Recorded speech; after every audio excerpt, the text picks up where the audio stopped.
Hei tid, så det atter her fra nødvendig parti av Gjerstamal.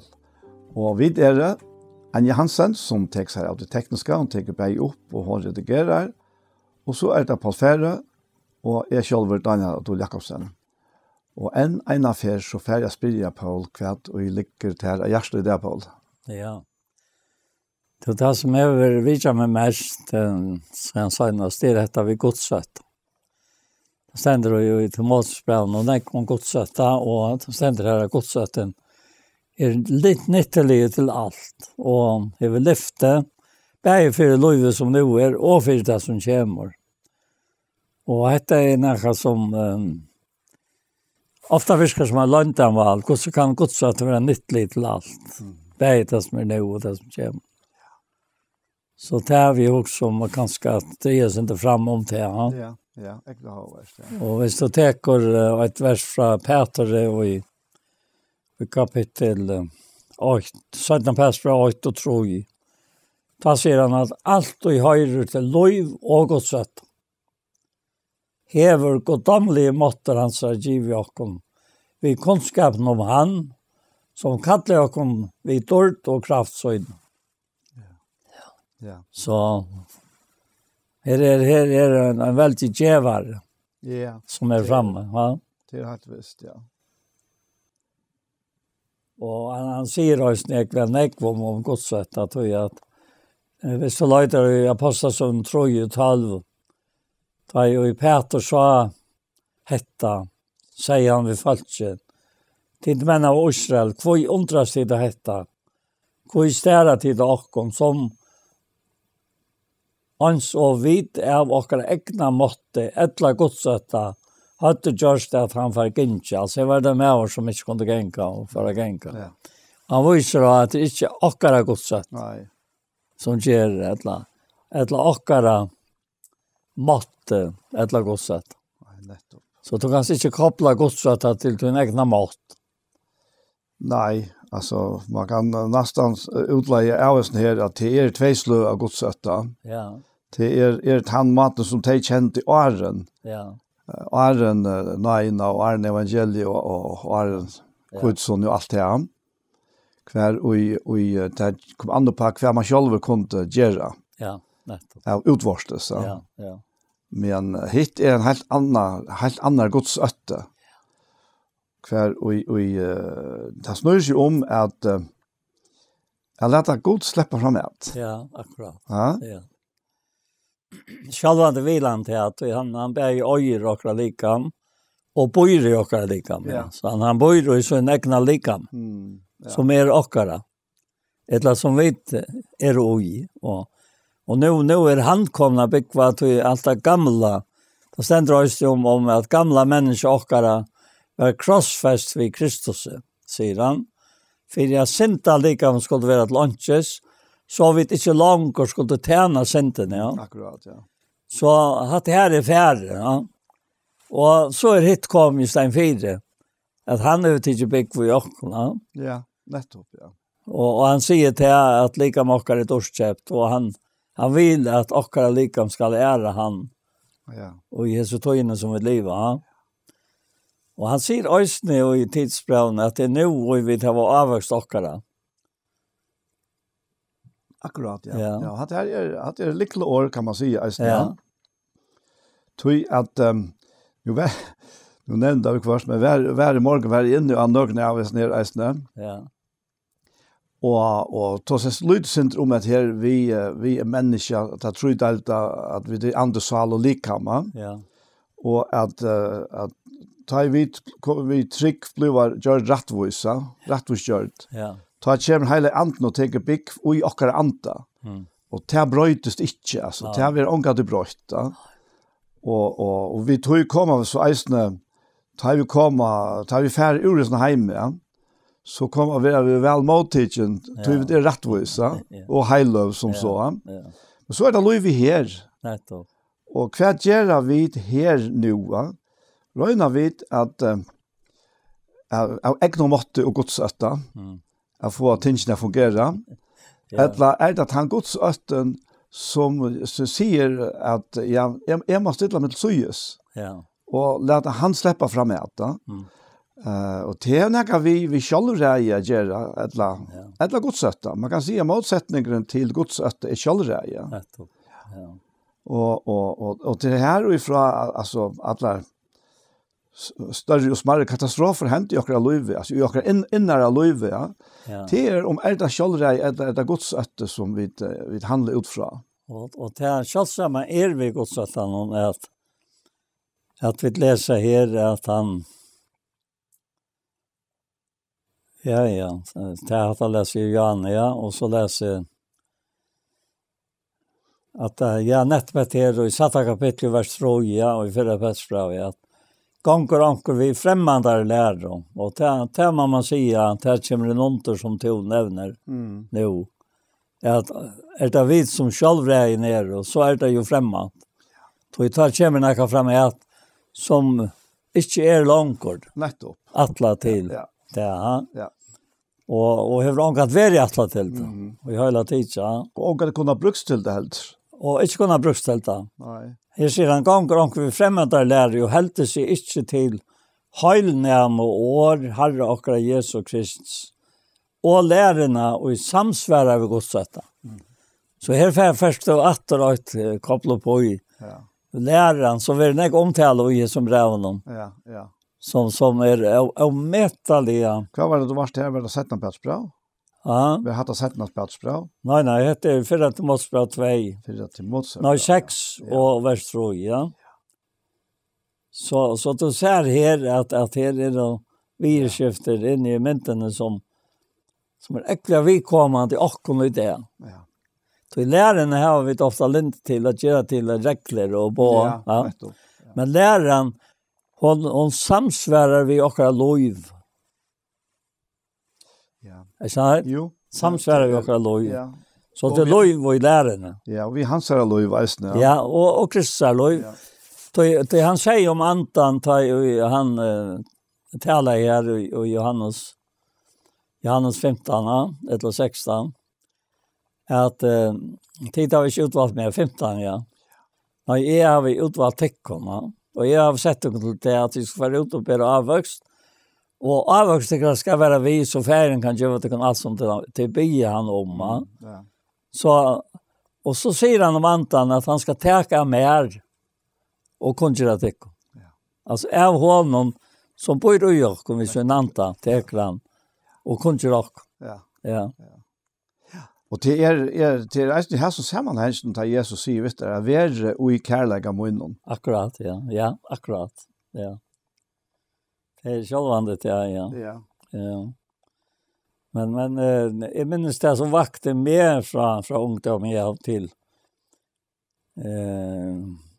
det här som alltid är med om ett kasta. Det är nöjegavan. Ja. Som var nämnt här och i 4 Timoteusbrev 4. Han säger i vers 12 att låt onkan vanvira till för att vårt onkor.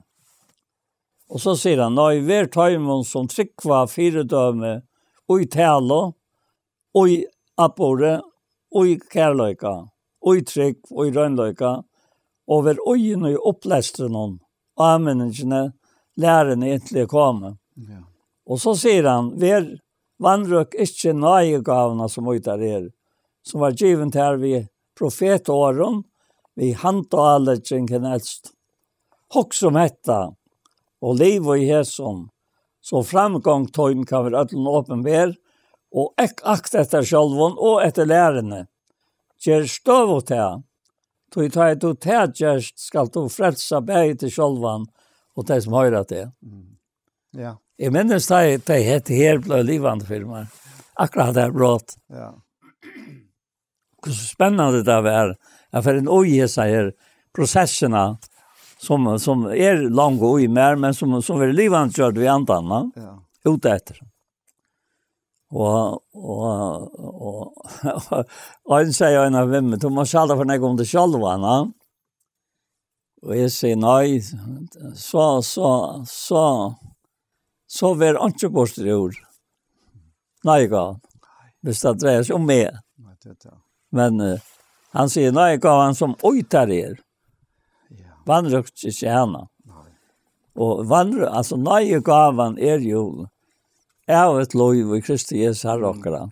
Och hon spänner så är det vårt om allt annat jag lov. Då är att hvis nöje gavan inte för att ricka eller viska ut efter så är det tog att jag vill själv släppa bestämma. Akkurat. Det tar det inte nöje, tar det ju av värskorna. Och verkligen tanda till ta och vid halda nek om och själva. Ja, det är netto det. Och det här utan som in vid Guds öttan eisne ta och vid halda nek om och själva och egna förläggare. Ja. Ta släpper han inte framåt. Nej. Han är andra släpper inte framåt. Och till att säga ta är det självreje som gör sig kallt allt, ja. Jag får reas med självan tror jag att är åtta viner här att Tofton eller goda viner. Bäge som kom och i samkomna och ärer som kommer ära stän, ja. Och sälja den öjne som kommer samkomna. Och med dem till sig han kom fram om med. Och det här vi gör ting som var så omätliga. Alltså vi vill inte sagt att jag bära vatten till en nutjårsvarslo till dömes. Så jag var inte vatten i själen. Så för vi in i chattlaren tja grannan som det var löjande i intermission. Om man för vägen här som säljer ner, tja Mikael. Och efter vattnet, ja. Och så började vi ett man. Ja. Och med dem inte samma tiden fram och med till det. Till arbete. Och ta i så hur jävla längst och jag till självsökning kan färra. Det skammar sig. Ja. Och jag kan undrast iver och alltid be för det i mannen om att han skulle komma virkeliga att häva det gott vi Herren och ösen vi såna familjer. Och ta in och också om man sa lov hur i den mitten hur tars första vär alltså att komma väl i köknen och ösen i Jonalen miste det en såna han var syndra inkren är så var han i grunden ett han som hade brukt det att få med på sjuras när. Till att också mest om sig själva. Akkurat, ja. Men också där till en nutjårsafton och gänga ner och vägen efter vattnet. Och men att för jag får ta kaka och köra kaffe och te och så framvis och vaska upp vi och allt det inska. Man kan gå se att det hade en helt annan tog. Ja, men alltså kan väl. Ja. Att vara självsöken. Ja. Så minns det hur skammaist att han att det var onka årsök till. Men helt glädjas över att han vill göra detta. Det var i sån ekvån som han inte då, ja. Och i samkommet här. Så låter som att vara alla dessa familjerna alltså. Ja. Nej, jag nämnde det bara för det. Jag visar hur så tolja Herren började att få som det ständer i årtök någon alltså. Låt atlar lojer tyna sikta mal, ja. Och att sikta är bestämt inte mal. Nej. Ja. Det är akkurat här. Det är att tåra sådär så Johan och i egen, ja. Och anledningen att tåra vikänga till att det här är som du gör jag kan nu, va? Ja. Att du lärde dig att ta att det var skafta. En sån little övont att kan man säga. Ja. Men det är öle dominerande i mittlock människor alltså. Ja, så det är och i stora ting som hemmen kallar är det öle dominerande. Ja. Du tar kämta till det här vi är översjuk och allt det där, så. Det är akkurat det, och det är alltså det blir ganska luttlån men för det lov till att växa så blir det till pasta känsla ja. Att det säga att du får några pasta till här och kanske mot pasta rön efter mot det får några pasta så här. Ja. Det häver och lagt och medtaliga några goda fällskap visst det för lov till det. Ja, nettopp, ja. Och det är ju så att obekva. Det häver det är inte väl lägga att göra. Slett inte andaliga väl lägga. Inte vi gott så att göra. Nej.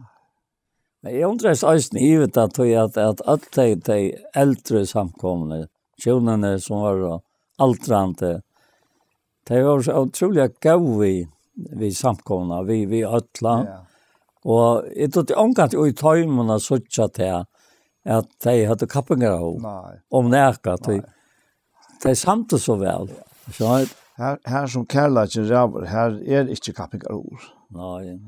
Här gläds man i från annan. Men jag kommer ihåg som det görskvaldet där vi var bøyptum, vi var allesammans, va? Ja, man inte tan fällskap vid öje Kristus vill attla till att ta flyter iver av ögonlöka och ta flyter iver av gasko omsorgan. För det är alla imiser som är i bøyptumanna. Och alla tarva att sam. Ja, nettopp. Och slett inte hit som det var inne. Nej, nämligen. Anken. Nej. Nej, det är att han nämner vi faktiskt vanliga gerensliga vidskifter som hur tacklar vi det, ja? Ja, alltså, är det Guds ötte som släpper fram med och i Guds ötte han är ju kärleken. Ja. Han säger också till att vi tryck för det luttla. Ja. Jag känner det är så lite som det kan vara att föra kappas om. och kom jag ska sätta det även va. Ja. Ända mal det tjänar ner att sätta och över till som han. Ja. Ja. Är herre ju. Akkurat, ja. Och i löv. Nettopp, ja. Han blir herre i så luttla som är och färda till såna va. Ja. Akkurat som fiskarna såna själva lilla smadrangen som var här. Ja. Det var näck 1000 människor och Andreas säger vi Jesus är en smadrankor och han är väl 5 små fiskar och 2 bröd eller motsatt. Att det är så näck eller många. Och Jesus täcker det bara på en väg och byter det utlåt. Ja. Så här. Ja. Här sast det luttla blev så näck va. Ja, det är akkurat det. Ja. Tui att det är avhända. Ja, tui det är han till honom va. Ja. Ja. Ett annat som kom från filmen så är i samband med dessa tankarna var det. Det är öjle månader av det given och erbjuda sig själva. Ja. Jag läser om det i 4 innanför att det var en samkomma som blev så erbjud att hon var bära för sig själva. Det är inte samband ut efter det. Och så självande att allt dag så var det inte samkomma. Så det är akkurat det. Han inte vara fortsätta. Då blev vi öliga klackkrävas när uttrycken av det erbjud. Alltså man erbjuder sig själva. Tog man ser bara hur så under hemlen är ett att dömas det. Det kan vara en grund för det, ja. Men det är inte någon god grund att det var ju det som tarva av Jesus som han kommer att vinna. Ja, det är akkurat det. Hvis du lykker til at det her i 17. persbrevet og første kapitlet. Ja. Han sier her, jeg legger til just en av vi uttrykktikkere av vissa dikt, og i diktene kunnskap, og kunnskap frahald, i frahalden tål, og i tål noen godsøtta. Ja. Og i godsøtta noen brauerkærleika. Ja. Og i brauerkærleika kærleika til alt. Ja. Så vi sutja av øtlenesten her til at han verilige godsøtten, Ja. Her er ikke vi, som du har sagt i henne sannsjonen, det er ikke vi frykta gjøre. Nei. Det er ikke vi rastle. Nei. Det er ikke vi at man gjør akkurat, eller at det er vi at gjør akkurat av rastle, at man gjør skafta. Ja. Men tvørste måter, og i Guds øtten er Guds kærleikene, eller Guds kærleikene, og blod til bror kærleikene, og vi er at det kærleikene til alt. Ja. Ja. Men blod til kærleikene, altså, mittelsykene, et eller annet som du kommer sammen i, så kærleikene til alt, samtidig. Ja. Så det en avvokser av kærleikene til akkurat som kjenner hver annan, og en kærleika til akkurat som så elsker jeg god høymen, at han gav sånn sin nøybarna. Ja. Så at det er et utrolig etelig uttrykk, som det gamle tatt å si, godsøtt, rett for steg, ja. Ja, rett skilt, ja. Ja. Og, ja, altså, vi er kanskje ikke ofte akkurat hesten her, men vel faktisk han at vi er født av naturen som kjempe-egoister, ja. Vi, altså, av naturen så vi bare oss selv, ja. Ja. Och ta det bara om ockorna och ockra närmaste kanske. Men Jesus kommer och han ger akkurat övervåta. Ja. Bara att han kommer. Ja. Uttryck för allt annat än egoism. Ja. Det breit vi allt. Det breit vi allt, ja. Nettopp, ja. Att han, jag kan citera sig här versen här ur 17 Korint 8 och så vers 9. Ja. Här, och det är så omvetaliga dyrabart. Han säger här, ja, nej, men lukka kanskje tenke fra vers 1, du grubber sin ugetter. Han sier, en så tid det ryker i ødlån, og i trikk, og i tale, og i kunnskap, og i ødlån ugenskap, og i kærlega tikkere til okkara. Vær så den eisen ryker i hesson kærleksverste. Han tar om innsamling, det er største. Ja, så sier han, jeg sier at ikke som på, men fyrir vi ugenskap i andre eisen røyna, hvordan sande kærleikje tikkere røynest. Og så kommer dette fantastiske verset her i midtelen her, den nødgjenda. Tid kjenner jo nøye Herre okkara Jesus Krist, at han fyrir tikkara skuld gjørtest fatakur. Ta i han vær ryker. Ja. Fyrir at tid vi fatakt hansara skuld være ryk. Ja. Og hadde jo fullkomlig øvått av tøys naturliga människan. Banta motsatt. Ja. Og tøy kunne vi komme alt sånn her til att vi av och naturliga människor kunde bära god i avväxta. Nej. Ta vi bära vi Louis Hansara. Ja. Vi tog som han talar ut om Roger Gods och alla vägen i jakten här alltså han tog sig avhållande och han visste alltså själv Gustav fungerar ja. Ja. Alltså det svarta brevn och så att det måste just det han säger det. Han visste själv han framma. Och jag minns det är vers det helt var så löj i början att jag läste och till andra kapitel och till vers 15 alltså ger det omärka av vissa till självan fram som en rönter för gode som arbetsman och i ankävra skammas vi och som lärer sannoliksåret rätt. Ja. Så det kommer att det är nog i. Ja, nettopp. Ja. Yes.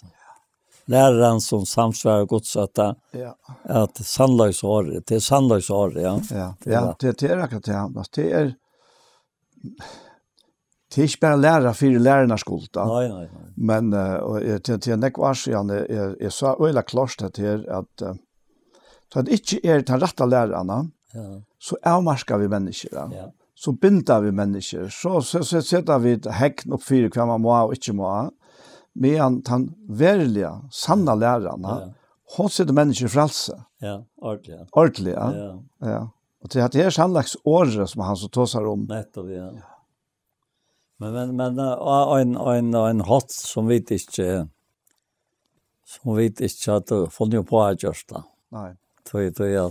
Det är det som heter i 17. Mosebok 2, så sagt det att han säger i vers 8, minst Jesus Kristus, som är risen upp från dig, är att Davids, ett evangelium och inom.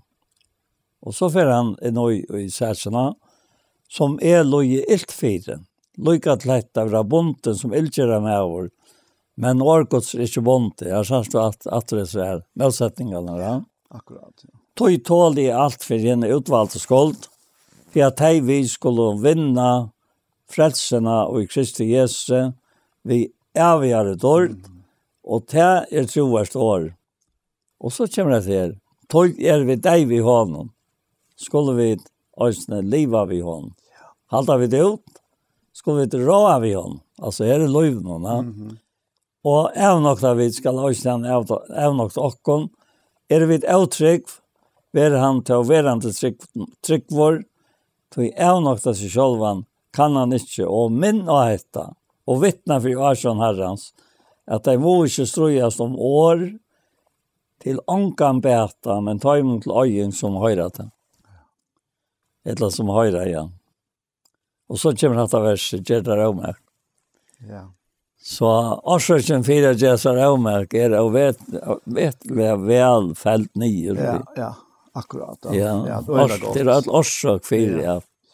Jag minns till att vi det dig. Ja. Vi hon och röst upp vi hon. Ja.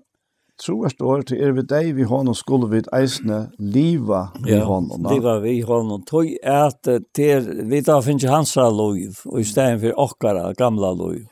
Som inte kunde nära. Så att det för mig ofta det tycker det man endertakast flöjde fel och har en knappt att ha. Ja. Gånger upp för det till en verklighet, ja. Ja. Som man säger, det är för gott att trycka att vara det här som det. Ja. Det är alltså det kan vara spårande grunn tog när vi heter här, så vi sannläggande vinna av okkara avmarska naturliga sinne. Ja. Och tar vi så suttja det. Ja. Och ser man det ena för först tar man kommer till sig. Jo. Men så är det så det är som att här göta som en rättvisa gänka.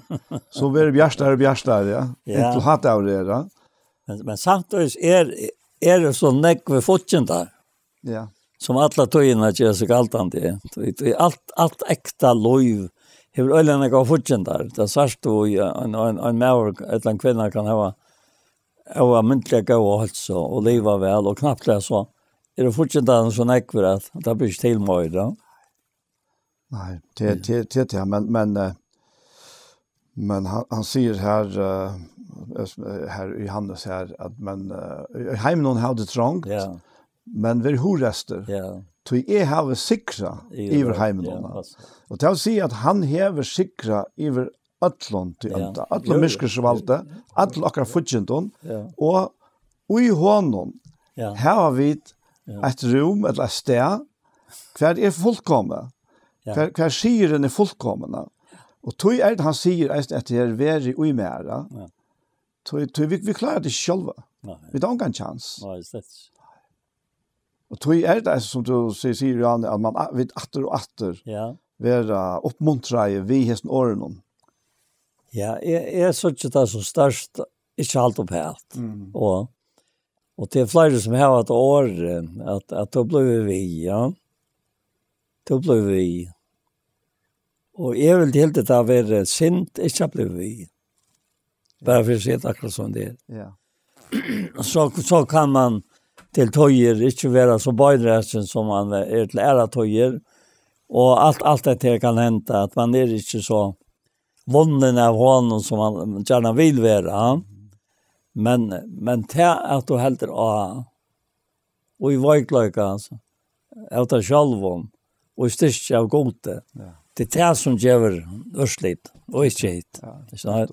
Akkurat det samma som ett här som du nämnde ju i första Johannes brev 5. Kvart han tror att Jesus är Kristus, är fötter av god. Att det är inte nive. Nej. Och det som får jag hjälpa mer värt här. Ja, som är läs så är det akkurat som Anders säger. Trors du hesen. Kvart han och tror att Jesus är Kristus, är fötter av god. Trors du hesen. Jag känner det. Ja, men vad avskevet att du har fötter av god, ja. Och kvart han och älskar färger. Kvart han älskar färgen, älskar ösning han som fötter av honom. Trors du hesen. Och hvis ikke for å trykke at du, så får ikke gænge noe til at elske alt det som føtter av ham. Det er ikke. Det vil trykke. Han sier i Hebreabran tog at det er en rettmål som må inn. Han skal leve av trykke. Ja. Og så kommer det til 16 undan tog. Så har vi salmen ikke takket til hans. Da er vi ikke i trunnet. Altså. Nei. Og så for han vojer jo sier at av her som vita vi elsker bare et gods. Jeg tog at vi elsker godt og halte på hans her. Trors du hæs? Trors du hæs? Og det er øyelig selv som prosess som får fram inn i øymer, så kvart som spørningen går. Og særlig etter, det er kærligheten godt at vi halte på hans her, og på hans er ikke tung. Kvart er halte på hans her, det er kærligheten til han. Elsker han, så lever jeg jo i tog som han blir med liv. Jeg kan ikke elske han, og ikke leve ut. Nei, det er det. Jeg sier at det er det han gjør. Ja. Och så säger han till att ja, det är kärlek god jag vill hålla på han sa och på han sa är inte tung. Tung? Nej, det är lätt. Det är nog det lättaste i världen att älska. Ja. Och det är så underfullt att vara älskad av gode. Det kan det inte vara bättre, ja. Och så säger han det här som jag alltid tog nämnt, ja. Att det var som nämnt han nu, men det var nämnt av fyr. Då i allt det som fast är av gode sikrar höjmen, så står det. Og hette siren og i sikre over heimen trygg våkta. Så, ja, jeg vil spørre, hvordan skal du komme noe etter hvis du skal forstande det?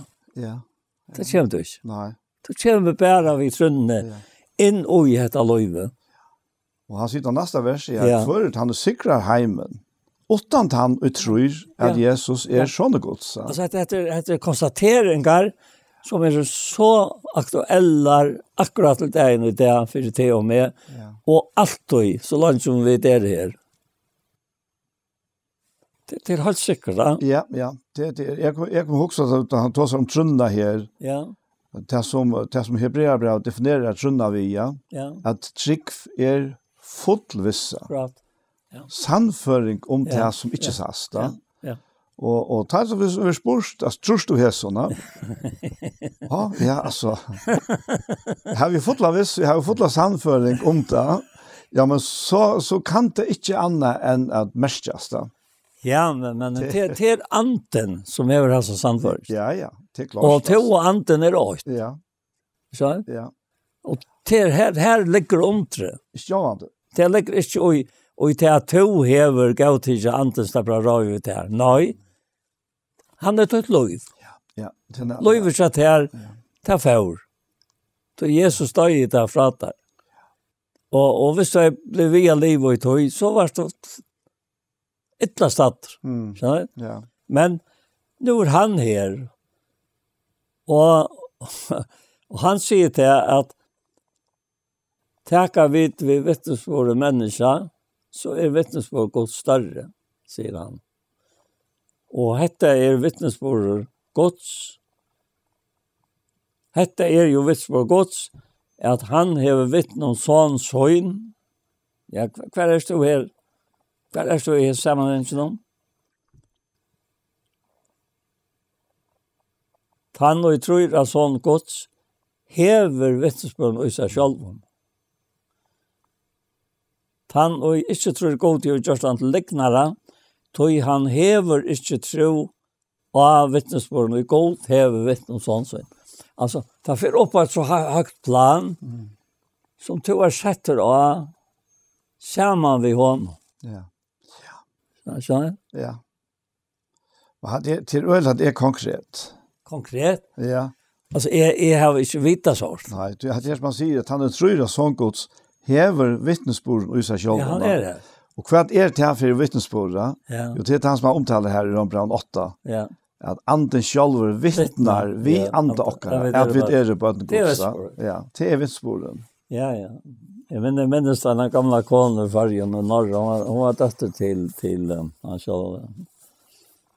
Jans Heinon som de kallar Klaxvik. Jans Heinon var en ordentlig originaler. Och jag har minner om ta mannen. Och detta var en dötter han så och hon blev nog förlov i en norrman som att norrmän lever här nek. Ja. Och så jag hade det var 18 krut. Så det kruden alltid inte som för norra. Att du tar kom norrmän hämta vi. Det är möjligt att det vill ta. Så för en till norra och giftes där och en anständig plats. Men hon kom till trygg av Jesus. Och det var en vitsbara möte i Bethesda. Sånne kvall.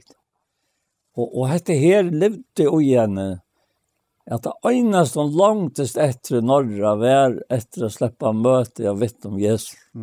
Er sånn? Og jeg undres ut at jeg så opplevde enda nere i hans egnom. Det var grint og han har vært grint, og och man har smakat så där, det är inte inte men det har säkert just var det ofta där skär upp allt det där. Och han känns innan morgon efter och han säger till att han kommer ställa sig golvet på framför samkomna. Och nu för att det sätta höra till som släter i hans hejnon har druckit vid gränderna. Ja, säger han. Jag smakar mig av och lägger några grundfyrtøy. Fyra ät. Ja. Är så? Och nu är det här, säger han. Jag vill gärna komma att samlas som med pläja, minnas herre. Och jag slämmer röstar sig upp till och han får till en man. Han säger alltid till vänster och ovanefter. Och jag slämmer sig till höger och nedanefter. Ja.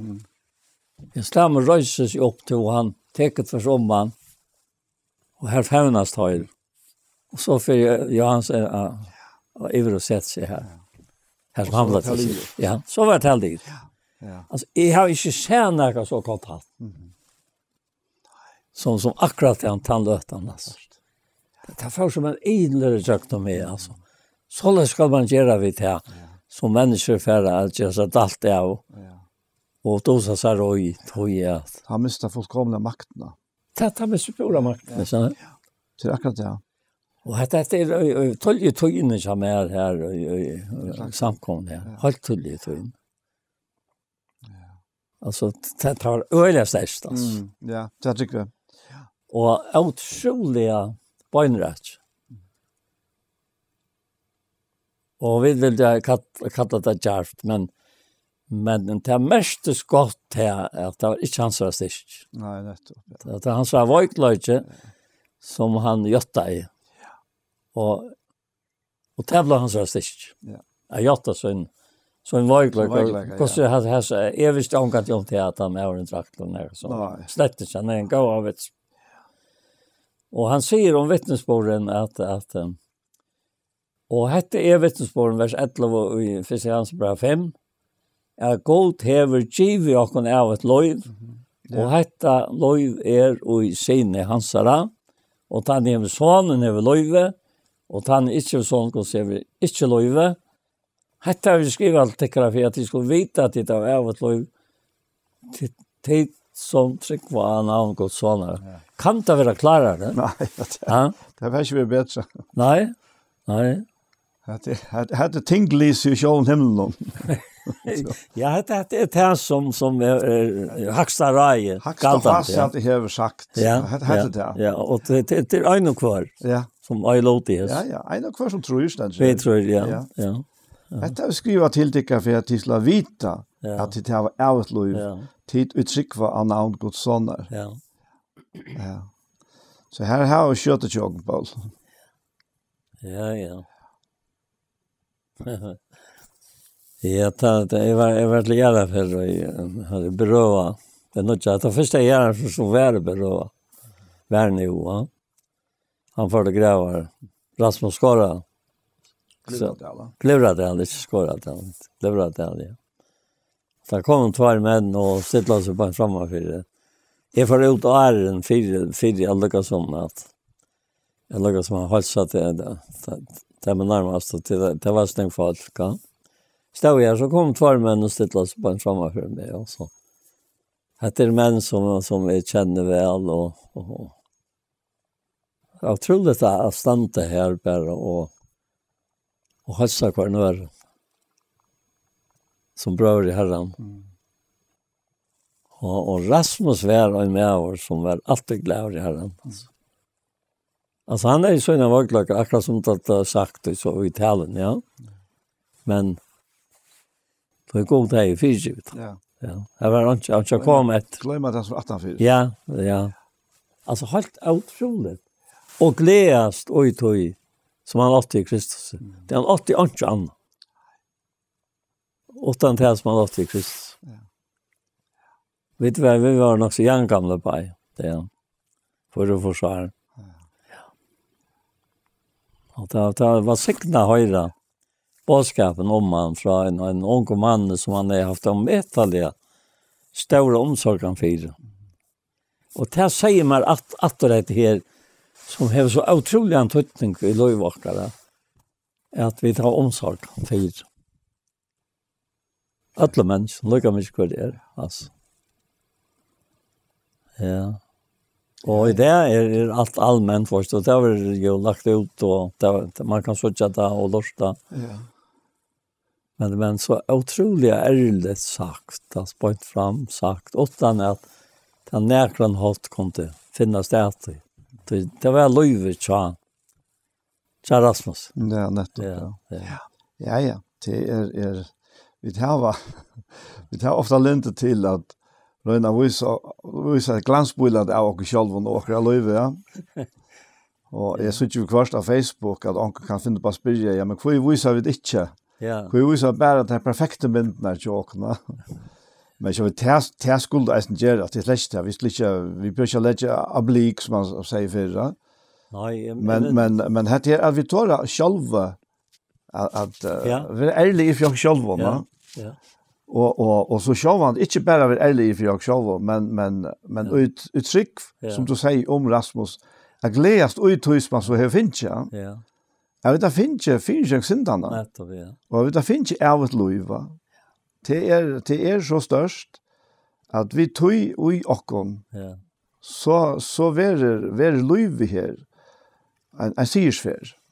Jag minns det vi åt höv i samband med det färdas vi alltså slån. Och det var en tog kvar och det var också framalega och Johan och onkom tryckvande att jag gjorde sint. Som om att jag skulle löja till näka gagnet i löven och då. Så för jag släppte av det. Ja. Gjorde det för kvarnören alltså. Och i flatcha. Och andra säger det med att det har varit det mest skärliga för godsbad som kunde hända där imorgon. Då man är i livet att tog sig i herran så visste man det att det förde bort och undergång. Ja.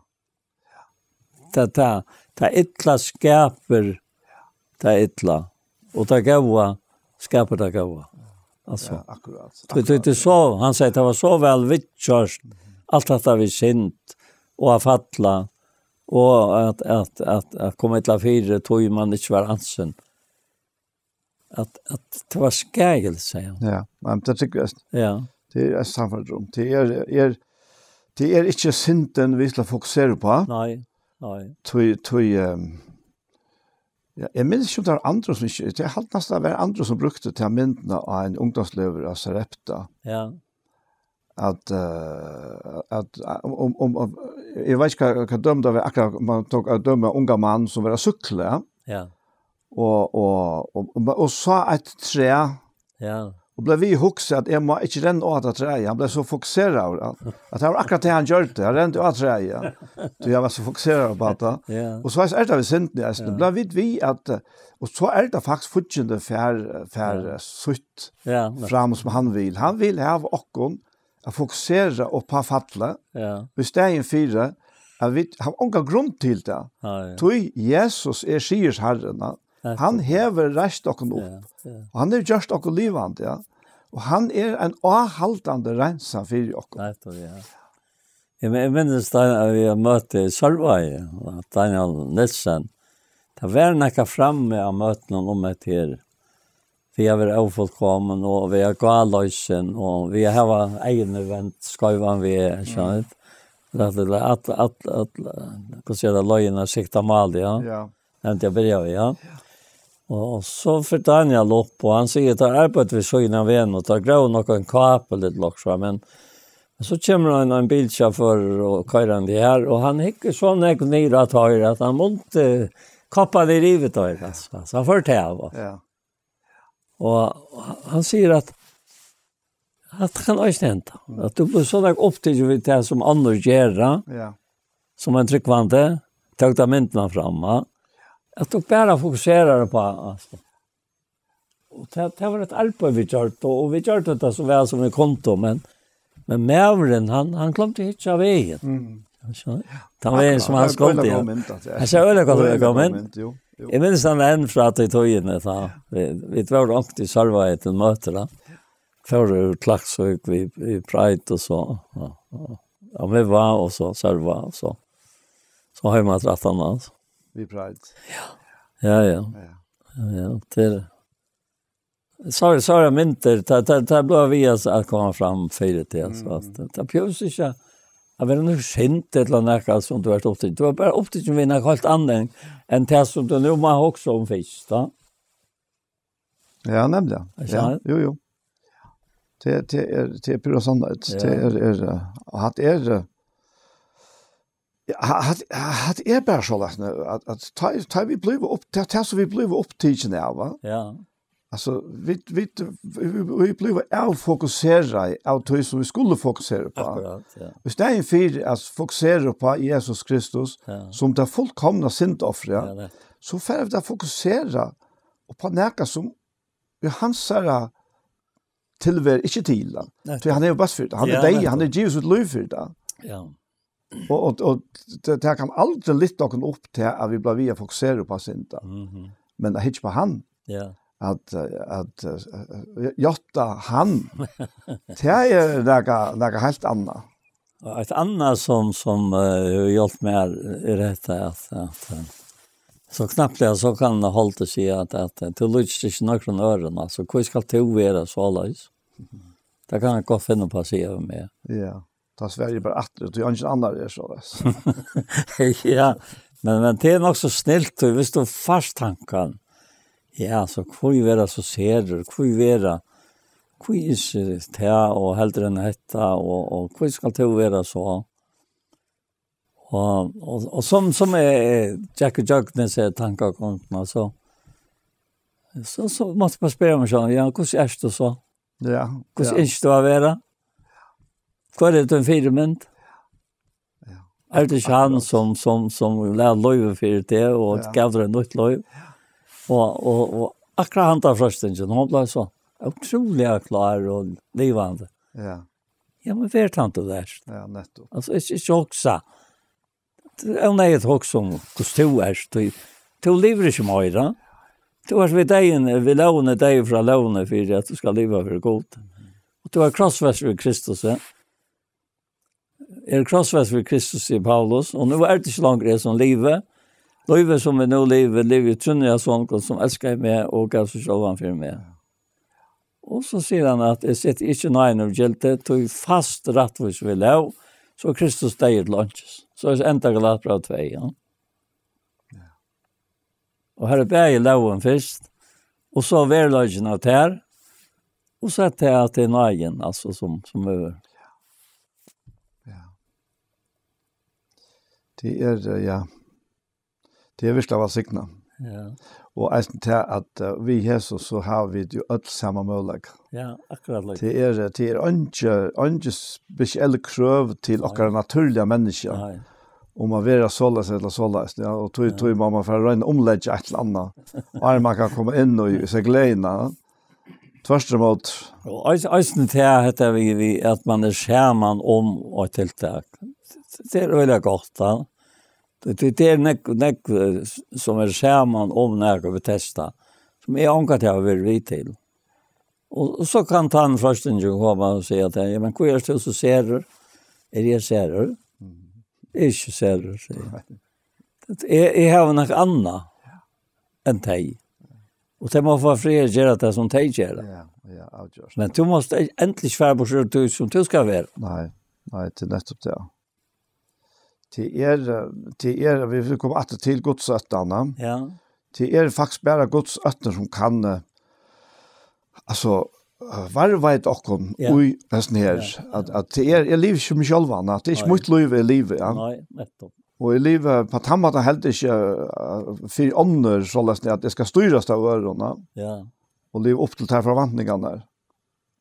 Ja. Det är bara Guds öttar som kan alltså vi bara släppta. Vi bara släppt så är vi så räkas vi bara för vad och vänta. Nettopp. Och vi är underlagt tog som underhalta. Ja. Och vi rönar liv upp till det. Och stegen 4 att det här atcher vånarna. Ja. Det som är knutt helt in om förrän. Ja. Och är knutt ut till himmelska. Och jag har sagt det själv faktiskt då. Ja. Att det är det enaste som kan halta oss förståna. Och så han säger i ändan av såna kapitlen i Johannes, för sig hans brev, 5. Ja. Och han säger att det är 21. Och vi vet att sådana gods är kommen och han har givit oss vit till att känna en sanna och vi är och i honom sanna och i sin hans herre Jesus Kristus. Hesten är en sanna god och ävet lov att må en värre tecken för avgått någon. Alltså först tog hesten att tog varst att sådana gods är kommen. Han har givit oss vit till att känna, alltså han, en sanna, och vit är och i honom sanna, och i sägning hans herre Jesus Kristus. Hesten är en sanna god och ävet lov. Är det så? Ja, det är så. Och så är det här 18 verset som jag att läsa i Johannes, men som jag läser helt först. Han säger, vid vita, att kvart han vi fattar er av godne syndar ikke. Tror du det? Ja. Ja, det som fattar er av godne ut her, og som lov ut, kan ikke synda. Då är det fattar av godne. Ja. Och så säger han, nej, han fattar er av godne værer seg självan, og en etle nemer han ikke. Tror du det? Ja. Han nemer han ikke. Nej, men han fröstar han. Ja. Och han kan gott pilka vid att det här att du måste byta där in att du inte syndar. Ja, men det är inte som synd i Kristus. Nej. Det är mot gamla halt som Jesus dög för. Han måste dödja för att han inte skulle och lägga mot lov. Ja. Han sitter här i Rambranche, ja, så är som inte långt som gör det. Nej. Men synden som ömmar på. Ja, akkurat. Synden som ömmar på. Ja.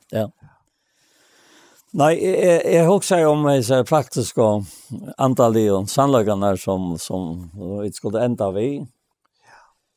Tror jag att det är så näck som säger vi lustar det. Ja. Vi lustar. Så men kvart är det att det höra. Ja, det är. Så och det är visst ansvarig för det gode att det är det som han vill att det skulle höra. Som det höra. Och inte det som vi talta att det skulle höra. Nej, det är akkurat det. Ja. Det är nästan det. Det är ja. Det är en tillvitan som vi må ha. Ja. Alla toina, ja. Det är inte mina tankar som täljer. Nej, det är hans livande år. Ja. Och det kan här kommer att gott satt en Paul till att hans livande år släpper inte fram ärtja mer. Nej. Jag måste ta med som döm, ja. Ja. Hvis jeg her i høtten og have bestemmer til at læreren om hatt det som skal fram. Ja. Altså, person rei i det selv, men ta ikke ui godsøtten. Ta har vi selv rei som leiere i tjenesten, ja. Med en emo, og jeg vet at det er det samme for en av dere som vil ikke at være til som han vil, så må vi viring for hånden. Ja. Og jeg kjenner seg av dere egna veikleger. Ja. Lägga till sojus. Nett. För att få hans hans kraft. Ja. Det har jag aldrig inte för och nödla och för enkelt är också man så själv standa. Ja. Och ta out your utoja. Kan välja mot egna själva eller välja ta Guds ötta som Guds kärlek uthält jag görsta. Ja, en som säger en för det sjörne och det är helt långt för framar. Han säger till att jag talar inte det som är huxe och mojnar.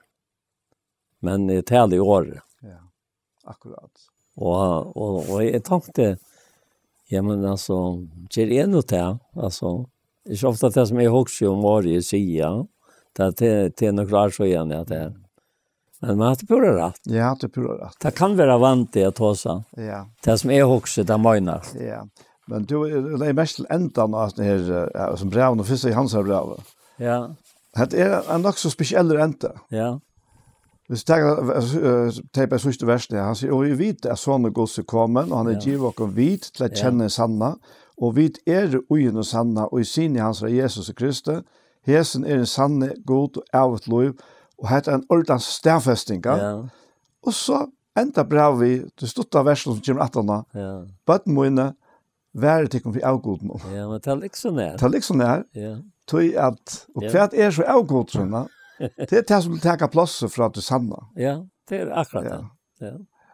Det ikke noe annet. Det det. Det tar plass av hånden og i livet akkurat. Ja. Ja, Paul, vi så kom til enden av disse kjentingene. Jeg har alltid derfor jeg bia. Så gå feir og i Jesu navn så takkar vi til her for veldige nøye tøyne og kærlega tøyne og rattøyt her. Takk for, Herre, at alle visdommer, Herre, alle kærleik, alle omsorger, til bor ut her og kommer fra til her. Takk for, Herre, tøyt livande år. Takk for andre tøyne her. Takk for at vi sånne tøyne gjør rettvis her. Vegna til verk som han gjør det for åkne Golgat her. Det takkar vi og pryser det for. Og her vi ikke at årtøyt skal røkke inn til gjørsten her. Takk for hesa løtene. Og her vi velsigna hver annan og tøyne navnet. Og vi velsigna land og folk okkara. Amen. Så var det hendt hesen parsten av hjertemål kom det enda. Og vi tror vi færre at takka for okken. Anja Hansen som tek seg av det tekniske. Paul Færre, og så selv Daniel Adol Jakobsen. Tusen takk for hesfer.